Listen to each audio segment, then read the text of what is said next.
Welcome to the Instagram Stories for Monday, November 3rd. I'm your host, Daniel Hill. Let's start with some Instagram news. The team at Instagram is working on a new competitive insights feature, which is starting to roll out. Sarah Roisman, who is a marketing expert and Instagram growth strategist, posted on Threads some screenshots about the competitive insights feature and how it works. First, when you have access to this feature, it will live inside your professional dashboard and you'll see an option there called Competitive Insights. When you have access to it, it says, introducing Competitive Insights. Compare your insights with other accounts to learn from their content strategies. There are up to 10 accounts that you can choose to track and manually compare what you're doing versus what they're doing. You can compare your account's performance to theirs in terms of follower growth, posting frequency, reels, and even ads. When I saw Sarah had posted this write-up with these screenshots over the weekend, I immediately replied, "What in the mental health is Instagram doing here?" I will link to this thread so you can check it out and see for yourself. If you are interested in this option, make sure your Instagram app is updated to the latest version. You may have it. Today on the show, we're going to let the head of Instagram answer some questions about the app, explaining the algorithm control and how it's going to impact your usage of the app, how to prevent your account from being hacked, and how to keep your content from being boring if you repost content that you've previously shared on your page. All of that plus more on today's episode, but first, here's a quick word from our sponsors.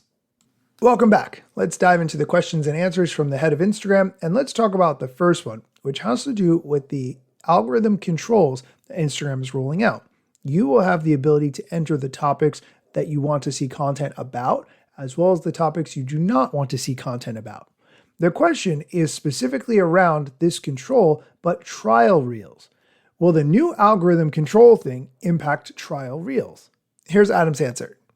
So for those of you who don't know, we're starting to test the way for you to tune your algorithm. You're going to be able to, starting with just reels, see what we think you're interested in, add things you want to see more of, actually tell us where we are wrong, state topics you want to see less of, and actually have that be reflected in the reels recommendations you get. This will not affect trial reels. It's sort of an orthogonal or just sort of separate idea. So I don't think you have to worry about that. Trials is still going to be a great way to try things out that you're not sure you want to send all your followers or put on your profile. Okay, let's go on to the next question. Will you get rid of the bubbles on the lower left-hand side of the screen? This person is referring to what you see when you watch a reel. You'll see little bubbles in the lower left with pictures of people that you follow, that follow you back, your friends essentially, and you see little icons of their faces if they have watched that video and liked it or shared it in some other way. Here's Adam's explanation of this feature. So those little bubbles are indicators that a friend, someone you follow, has liked or commented or reposted that reel or that photo. The idea is to try to make Instagram a bit more social, not such a isolated experience. But if you don't like it, maybe we should consider allowing people to turn it off. I'm curious what people think. Put a poll down below. I actually think this is one that you should be able to turn off, although it is nice to be able to watch a video and know that your friends already saw it, so you don't need to send it to them. You could also use that as a topic of conversation. Hey, I saw you liked this video. I liked it too because. But if you want to keep what you are watching and what you are liking private, which many people want to do, myself included, those bubbles should definitely be a setting that you can turn off. Okay, let's go on to the next question. Does having 2 accounts make me more likely to get hacked? Well, no, there's no specific reason having 2 accounts would make it more likely for you to get hacked. However, what does make it likely for you to get hacked is not using two-factor authentication.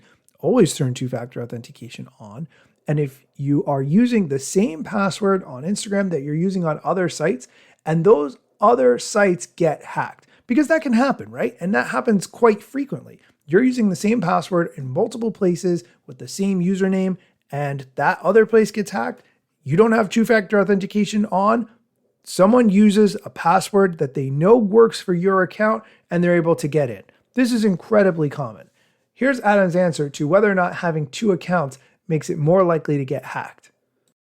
Not really, no. But if you are worried about getting hacked, the most important thing is that you turn on two-factor authentication, and you do it not with SMS, but with an authenticator app. You can pick the one you like, but please turn on 2FAC. It's a really effective way to massively reduce the chances that you get hacked. Okay, real quick on what he said. Of course, turn on two-factor authentication. If you don't have it on, turn it on. Having said that, SMS is fine. SMS is totally acceptable to use in 99.9% of situations.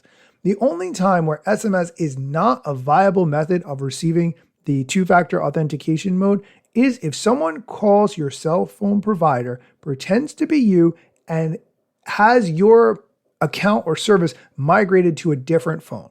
The likelihood of that happening is incredibly small. They would have to know a lot of information about you. Could it happen? Yes. However, SMS is totally fine in 99.9% of cases. You can be more effective by using a specific app for authentication, of course, but let's not go crazy. SMS is totally fine. Okay, let's move on to the next question, which has to do with the new layout. I personally have not decided to turn the new Instagram layout on. I'm fine with the way it is currently, but this question, is there a way to swipe to messages without going through Reels? Adam will explain the question and the answer. So the new nav is rolling out slowly. Reels is in the second position. So if you swipe, you will go through Reels. If you swipe again, you get to DMs. But if you want to go straight to DMs, now it is on the bottom in the middle. So you can just tap on that with your thumb. Okay, we're going to take a quick break. When we come back, we're going to talk about how to find all the videos you've ever watched on Reels in your watch history, so you can find something that you watched previously, and how to use the new Restyle tool on Instagram stories. Stick around. Welcome back. We're continuing with the questions and answers from the head of Instagram, and the next one has to do with the Restyle tool. The question, how did you add the hat to your story? Adam will explain what this question means and explain how the Restyle tool works in stories. So when you post a story, there's a button now called Restyle, so check it out. It's not in every country yet, but it's in a lot of countries. And you can ask for anything you can imagine. It only works on photos right now, but we're excited to support video. Hopefully in the coming months, we'll see. But, try it out. Let me know what you think. Okay, the next question has to do with something that Instagram recently added, which is watch history. This is the ability to go back and look at all the videos you've watched in the past so you can find something specific if you forgot to like it or save it in some way. The question, how do I find watch history? It's in your profile. You'll see it there. Here's Adam's explanation. You go to profile settings, your activity, you scroll down and you'll see watch history. Watch history. Sorry, little foggy brain. Okay, and the last question we're going to talk about today has to do with something that Adam did a deep dive on last week, which is how to get more reach on your content. And one of the things that he explained is that you want to create a lot of content that's very similar, and this way people will see your content and know what to expect, but also you do very small experimentation within that very similar content you're creating. However, that does make an experience where things are kind of repetitive. So the question, the reach video, isn't reposted content boring? What this person is saying is if you're just doing the same thing over and over, or you're reposting content that you've shared in the past, isn't that kind of dull? And I agree with them. You can certainly recycle content and post it again. But if you do it too much, it probably won't work great for you, because it's true, a lot of people didn't get to see it the first time, but if I follow you and I seem to get the same posts over and over, I'm less likely to interact, which is not going to be good for your reach. So use that technique, but use it sparingly. Okay, that is going to do it for today's episode. Thank you for listening. If you found this content helpful, please leave a review of the show on Apple Podcasts. The link to do that is in the show notes. I know you may be listening on a smart speaker or another device where you can't see the link to the show notes, but if you send me a DM on Instagram at Daniel Hill Media, I will send you the link to leave a review. It doesn't cost anything, but it helps other people to find the show, and I really appreciate it because podcasting is a bit like talking into an empty void sometimes. You know people are listening, but are they actually finding it helpful? Reviews are how we know. Thank you for listening, and be sure to come back next time for more social media news, strategy, and other things you need to know. Let's get it. The year was 2013. You posted your first pic, and you're glad you posted a scene. Your friends liked it too, but what you didn't know is what posting on that platform would do. Taking all your time,